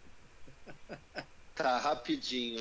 No caso específico de máscaras e materiais cirúrgicos, tá? Isso aqui é 100% polipropileno, 100% reciclável, tá? De novo, o não tecido como um todo, aliás, é um grande utilizador de material reciclado, né? Se você pegar os materiais industriais, mais de 50% da composição deles hoje em dia é feita com fibra reciclada. Então, sim, se tem uma indústria que já funciona de grande forma, de forma circular, é a indústria de não tecido. Tá? Existe processo, sim, de reciclagem de não tecido, de polipropileno, de poliéster e de outros materiais. Eu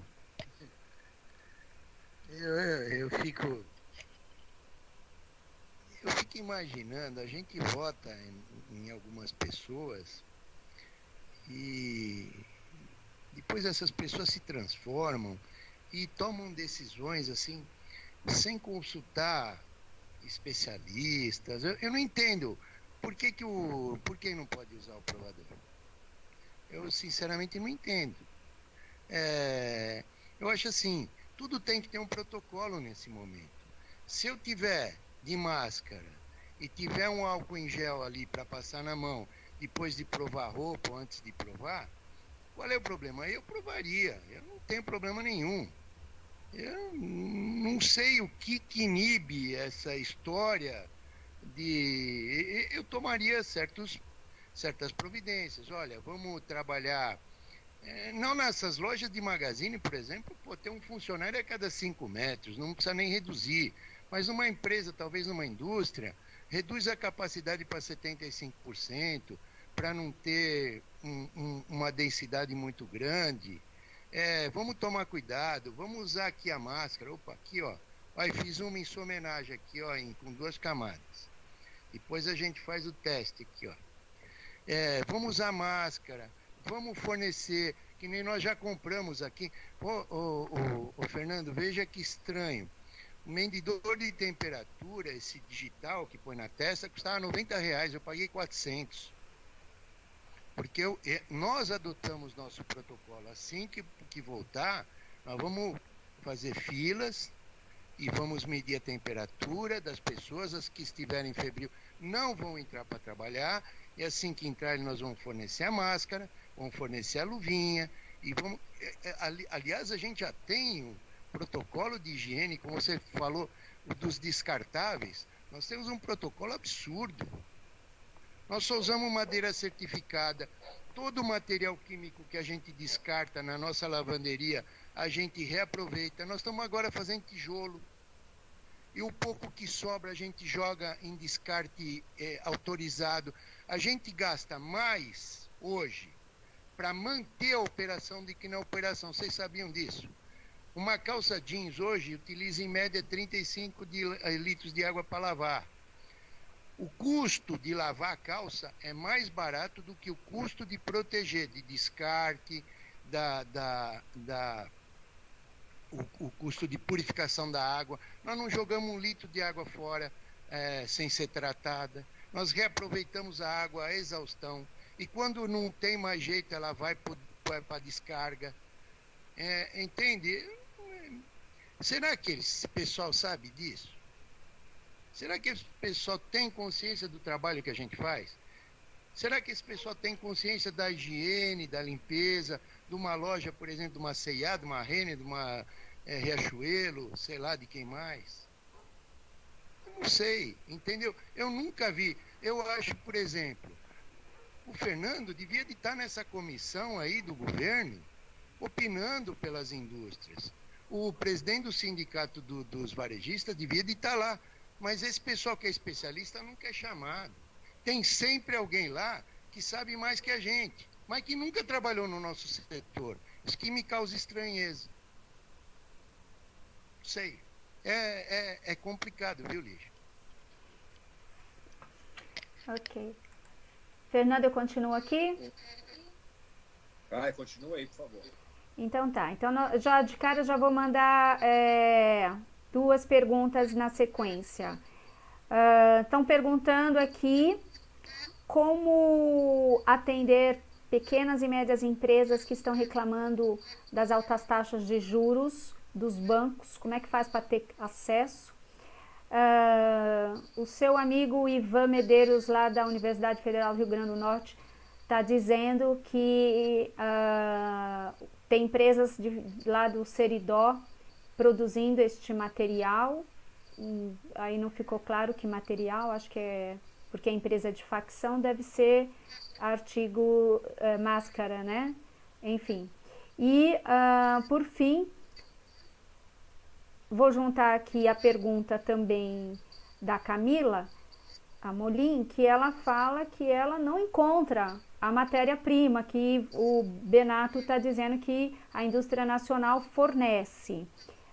Automaticamente aqui já até falaram da Fitesa para ele, mas não estão aqui realmente. O Ivan está dizendo que é máscara, fazem máscaras dos têxteis técnicos. Então, vamos responder, Fernando, essa questão dos juros. Como é que a gente está se movimentando em relação ao acesso ao crédito? E, mais uma vez, Benato, cadê o TNT? Estão perguntando, citaram a Fitesa aqui, mas só a Fitesa, enfim? Essa questão do acesso ao crédito, além de ser um problema crônico do Brasil, histórico, ele se agravou profundamente nesse exato momento. Muitas linhas foram anunciadas. Anteontem eu fiz uma entrevista para a Jovem Pan abordando esse tema, e tudo que nós estamos trabalhando junto com outras associações, junto com federações, etc., é como fazer com que o crédito chegue na ponta. O que está ocorrendo, infelizmente, aumentou a taxa de risco, e os bancos se fecharem copas, já eram mais fechados, fecharem copas mais ainda. Então, essa linha do BNDES para pagar a folha para empresas de até 10 milhões de reais é uma linha com custo de 3,75, mas ela ainda não está operacionalizável. Ela não chegou ainda com fluidez. E aí, se quem vai dar o crédito, apesar de 85% do risco ser do Tesouro, que não é dinheiro do banco, 15% que é do banco, nós vamos ver como é que isso vai fluir na prática. Ontem a Febraban, o Otávio Lazari do Bradesco, que não, os bancos são os amigos, etc, etc.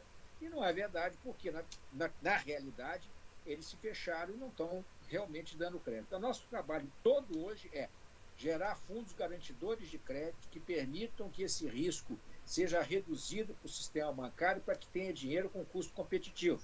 Um outro exemplo, a linha de capital de giro também que o BNDES anunciou via bancos comerciais. É uma linha que não tem nenhum subsídio, tá? É uma linha normal, ela custa TLP, mais o spread do banco, mais o spread do BNDES.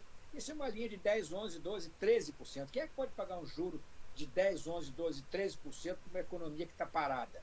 O juro tinha que ser perto de zero para poder dar fluidez, para poder manter o emprego, para a gente poder ter combustível para a hora que a economia começar a abrir, que todas as empresas, mesmo as mais estruturadas, elas estão perdendo. Eu sei que o Paulo está fazendo um trabalho muito bacana de acertar o que ele pode acertar, preservando a saúde da empresa dele, que o Benato está fazendo a mesma coisa, mas ele levou uma pancada grande de uma série de não pagamentos que foram interrompidos no negócio dele. Então, tudo tem um limite. Portanto, ele poderá precisar de algum capital para poder dar um ânimo para injetar liquidez para quando ele voltar. Agora, se não tiver liquidez, se ele gastar o capital dele, aí babau. Aí você não recupera a economia nem daqui a 5 mil anos. Portanto, essa é a agenda, entre outras agendas, mas essa é a agenda do momento. Como fazer com que esse capital chegue. Todos os setores estão reclamando unissonamente e nós mandamos um documento conjunto para o governo tratando desse tema e pressionamos todo dia. Se pegar meu WhatsApp aqui, não vou fazer isso porque eu não vou ser indiscreto. Eu tenho mensagem diária aqui. Olha, CND, como é que vamos resolver o negócio de CND? Olha, foi prorrogado o pagamento do PIS e COFINS, mas o cara entra no sistema, não tá homologando, está dando inconsistência. Aí eu vou mandar para lá, olha, vê isso na Receita.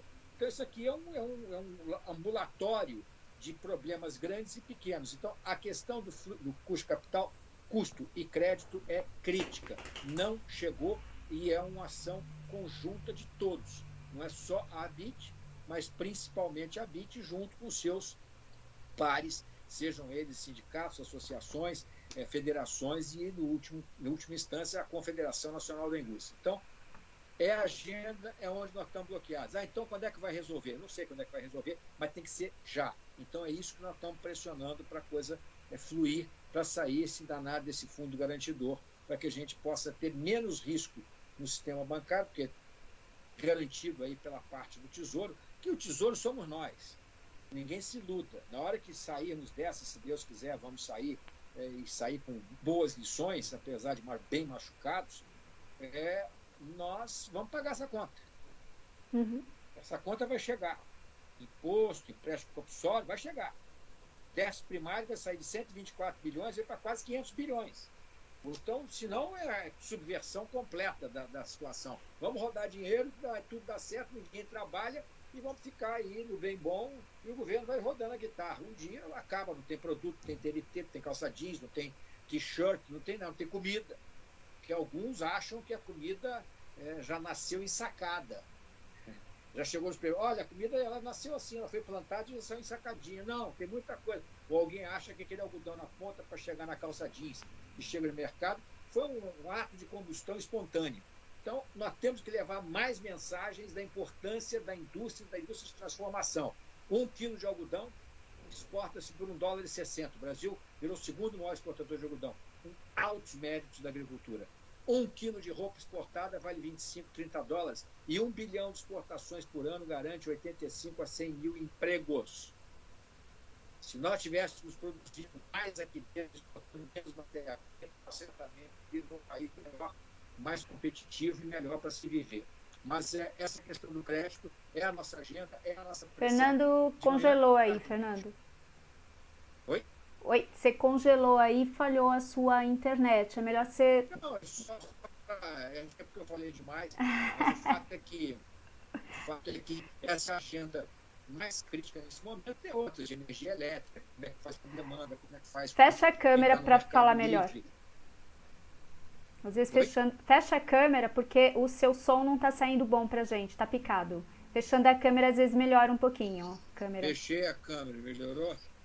É que você tá paralisado aqui mesmo. Vai ter que dar um F5 aí para voltar. F5. É uma boa, isso é uma picape. Eu vou continuar aqui com as perguntas, Fernando, porque já são 17... Deixa, pera, que faltou uma pergunta aqui para mim, eu preciso responder. Só deixando claro, a gente fez umas contas rápidas aqui agora. Volume de não tecido produzido só para medical, só para aplicações médicas, por dia no Brasil hoje, é algo entre 2 e 3 milhões de metros quadrados. Tá? Agora, qual que é o problema?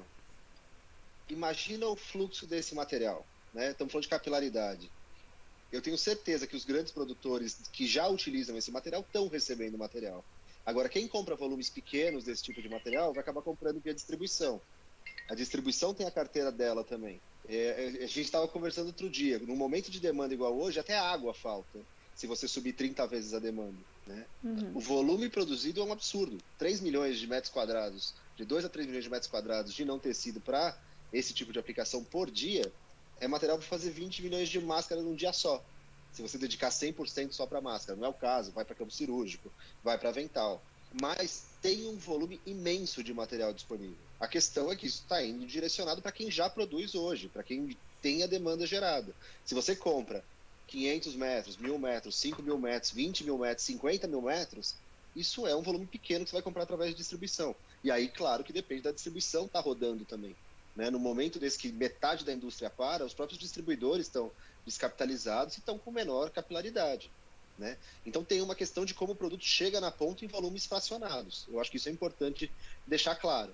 Né? Se você bater lá na porta dos grandes produtores de máscaras, podemos falar da 3M, por exemplo, eu acho que eles não vão reclamar de falta de material hoje. Né? Mas ele tem uma escala de compra, que ele compra carretas fechadas, compra milhões de metros, e ele consegue ter o fornecimento que ele precisa. Ok, enquanto o Fernando está tentando entrar de novo, o Fernando tem que sair e entrar de novo, que caiu lá a internet dele, eu vou fazer uma pergunta aqui, do Erasmo. Paulo, acho que é mais para você. Paulo, nosso coordenador do Comitê de Vestuário. Sabemos que a confecção industrial é composta em sua grande maioria por micro, pequenas e médias empresas. E, ao longo do tempo, sempre sofrem pressões de grandes magazines que ditam regra, enfim. E até certa parte colocam o preço no produto final do pequeno produtor. Será que essa não é uma oportunidade, Paulo, destes grandes magazines mudarem a postura e passarem a ajudar e contribuir efetivamente com as pequenas confecções? Como é que você sente essa abertura, esse termômetro? Olha, acho que o moço não vai ficar muito feliz comigo, mas eu preciso ser verdadeiro. A Lorsa começou em 1981, tinha 2 funcionários. Aí a gente foi crescendo, crescendo. A gente já passou por tudo isso. Realmente, o mercado é muito competitivo. Mas a gente tem que procurar, através de criatividade, ir superando. É óbvio que o cara que compra lá, ele quer fazer o melhor negócio, assim como aquele que vende. Mas eu escutei uma frase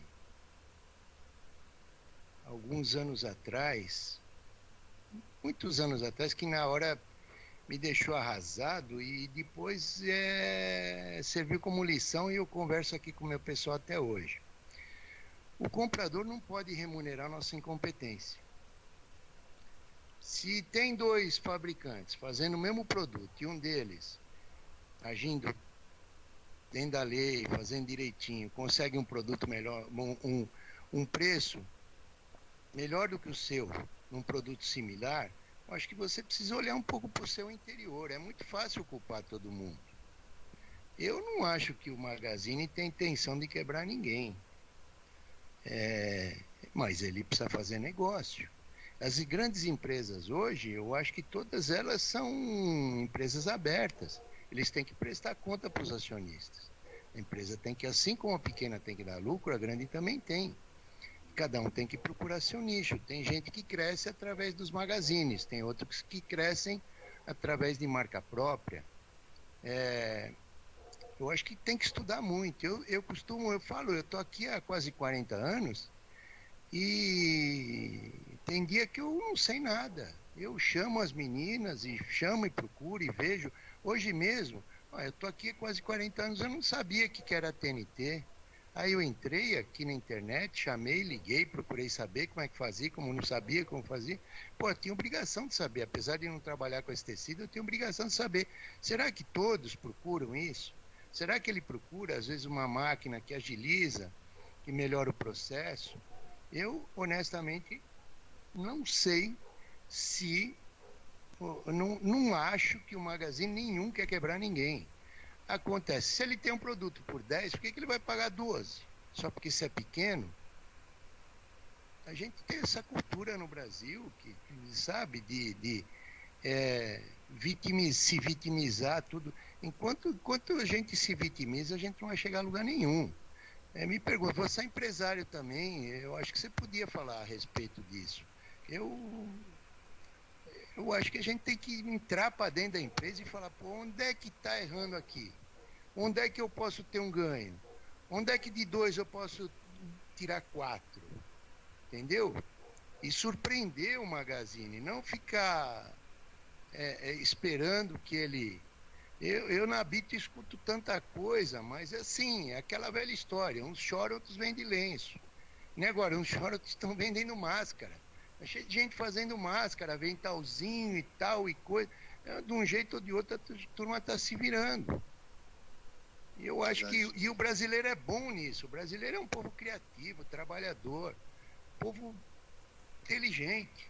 Você vai para fora, você não vê muito disso, não. Os caras não têm, os caras são muito engessadão. Aqui a gente tem um jogo de cintura bacana. Entendeu? Então, em vez de se vitimizar, vamos procurar fazer melhor, vamos fazer mais bonitinho. Se esse magazine não te atende bem, vai para outro, procura uma oportunidade, procura alguém que conhece alguém que te apresente, que chega lá dentro. Eu comecei praticamente sozinho aqui hoje, e hoje, graças a Deus, estou oferecendo uma estrutura para os que estão chegando muito melhor do que a que eu tinha. Eu acho que é por aí, Lígia. Me perdoa se eu não agradei muito o nosso querido aí, mas fala para ele, olha, primeira coisa que você tem que fazer, se filia à Bit. Vai lá, vai nas nossas reuniões, vê quem que está lá, vê o que a gente conversa. Olha, eu escutei rapidamente, eu sei que a gente vai para o Brasil todo, o Fernando não gosta muito disso. Nós tínhamos aqui em São Paulo uma política do governador, do crédito de ICM, que não competia com ninguém. Todos os estados tinham incentivo. Paraná tinha, Goiânia tinha, Minas tinha, Goiás tinha, e nós aqui não. Aí, qual é a solução que algumas empresas acharam? Não, vamos tirar a empresa daqui, vamos para o Paraná, vamos para o Mato Grosso, vamos para Goiás. Eu falei, não, eu dou emprego aqui, pô. Eu sou forte na cidade, se eu tirar minha empresa de lá, vai doer. Mas aí você não vai conseguir nada. Não, nós fomos, através da BIT, nós fomos martelamos e conseguimos. Hoje São Paulo tem uma boa, talvez não seja a das melhores, mas tem uma boa condição. Nós temos incentivo aqui também. Nós tivemos outorga de ICM, damos 12 de crédito, porque nós corremos atrás. Se a gente ficasse se vitimizando, tinha que ter mudado para o Mato Grosso ou para o Paraná. Não, nós fomos atrás e conseguimos. Tá bom, Li? Ok. Se todo mundo concordar, eu já vou fazer a última pergunta, porque o resto são considerações que depois eu até vou passar para o Fernando, considerações realmente com relação a banco, com relação ao juro, com relação à competitividade. Eu vou passar para o Fernando, são coisas bacanas que realmente a BIT sempre fala, tá? Eu vou fazer a pergunta do Alessandro 64, porque eu sinto, Benato, que ainda pode estar tendo alguma confusão com relação aos tipos de produto.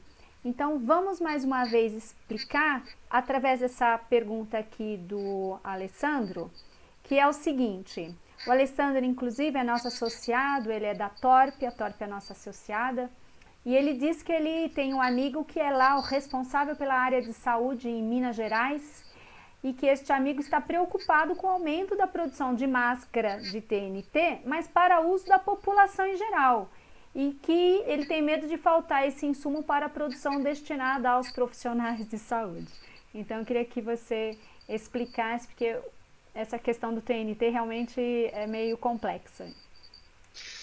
Vamos lá. Para aplicação médica, o produto hoje tem que ser um produto que tem a barreira chamada BFE, que é a barreira para bactérias, de pelo menos 95%. E esse material tem mais alguns requisitos relacionados à permeabilidade e tamanho de partícula que ele tem que reter. Ele é um material específico. Hoje, o líder e a principal utilização desse produto é o SMS, né? E aí as duas principais empresas fabricantes de SMS no Brasil são a Berry e a Fitesa. Tá? Esses dois são os principais produtores. Matéria-prima para fazer essa máscara existe. Se existe capacidade de conversão para fazer todas as máscaras no volume que está sendo solicitado hoje para esses mercados, aí é uma questão de se validar com a cadeia de valor. Mas matéria-prima para fazer essas máscaras tem. O que está sendo propagandeado e promovido, inclusive pelo Mandetta, durante os calls diários dele? Para a população em geral, utilizar outros tipos de máscara, né? Falando que a população em geral não precisa necessariamente usar uma máscara cirúrgica ou usar uma máscara N95, para deixar esse tipo de equipamento dentro dessa especificação para os profissionais de saúde. E aí a população em geral pode usar qualquer outro tipo de máscara. Pode ser uma máscara de pano, pode ser uma máscara feita com qualquer outro não tecido, com um spun bonded, por exemplo, como o Paulo mostrou, que é uma das camadas da máscara dele, com um agulhado, com um span lace. Aí você tem N variedades de não tecido que hoje vão para usos industriais, que pode ser utilizado para fazer essa máscara que ela não tem uma graduação de retenção de bactérias ou de retenção de vírus. Ela não é feita com esse princípio, ela não é um equipamento de proteção. A ideia dela é evitar que quando você espirre, você contamine o ambiente, e a ideia é proteger minimamente teu rosto. Né? Algum nível de barreira ela faz. Agora, eu não preciso usar uma máscara que é para o médico que está entubando o paciente com corona para andar no metrô e para andar na rua aqui hoje. Se tivesse disponível em escala ilimitada, era ótimo. Todo mundo colocava essa máscara e provavelmente a epidemia acabaria muito mais cedo. Mas não tem volume de máscara no mundo, né? Essa operação de spam melt está sold out no mundo, né? Com esse tipo de tecnologia. Mas, dentro do que é possível fazer hoje, esse é o caminho que a gente tem indicado. Quer dizer, deixar o material de spam melt dedicado para as aplicações hospitalares que demandam realmente esse alto nível de filtração e usar tecnologias outras para fazer essas máscaras do uso diário. Ok, então, assim, em relação às perguntas, Fernando, você já deve estar voltando aí, já voltou.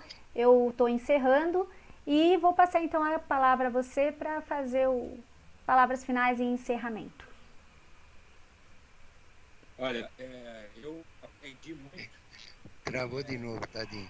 É melhor, Fernando, você falar sem a imagem, que está travando. Eu aprendi muito nessa nossa conversa de hoje. Duas pessoas que conhecem profundamente aquilo que fazem, duas pessoas engajadas com o desenvolvimento do país, duas pessoas comprometidas com o melhor para a sociedade brasileira. Esses nossos encontros, eles têm como objetivo, e eu gostei muito das palavras do Paulo, esses nossos encontros têm por objetivo reconhecer a gravidade do problema. Mas nós não podemos ficar mergulhados dentro do problema, porque senão o problema nos afoga. Mas esse cara está falando porque ele não tem a empresa que eu tenho. Não, eu tenho uma responsabilidade com cerca de 50 pessoas da BIT que também está sofrendo as mesmas coisas. Nós também somos uma empresa que não tem dinheiro carimbado e que tem que lutar para prestar bons serviços. E mais do que nunca, em fases como essa, a associação é exigida ao máximo, toda a sua equipe, porque nós temos que discutir com várias frentes, vários assuntos e vários temas. Então, a ideia é levar para toda a nossa comunidade de texto, confecção, jornalistas, pesquisadores, enfim, pessoas envolvidas no negócio, o que nós estamos fazendo e o que os empreendedores estão fazendo. Não é dar lição, é dizer, gente, nós estamos aqui, estamos sofrendo com vocês, mas nós estamos juntos nessa cruzada. Outros programas nós faremos, com o Paulo, com o Benato, com pessoas do Sul, do Norte, do Leste e Oeste, porque a BIT tem uma representatividade nacional, e nós precisamos também trazer para a nossa comunidade aquilo que está acontecendo em outras áreas. Paulo é um paulista, falou muito bem da questão do incentivo que foi conseguido aqui, mas nós temos lá o pessoal de Pernambuco, do Agreste, aqui eu participei recentemente de um programa lá com a turma, temos o pessoal do Ceará, temos o pessoal do Amazonas, temos o pessoal do Brasil Central, temos do Sul, então nós queremos cada vez mais ir levando o que essas regiões estão fazendo, o que está acontecendo, está funcionando, não está funcionando, os bons exemplos. Do Paulo aqui nós ouvimos hoje e do Benato. Não vamos demitir, vamos tentar segurar ao máximo. Vamos tentar segurar ao máximo. E eu sei que é difícil segurar ao máximo. E se continuar parado por muito tempo, não vai dar para segurar uma hora. Senão morre todo mundo abraçado e ninguém consegue ter atividade no momento subsequente.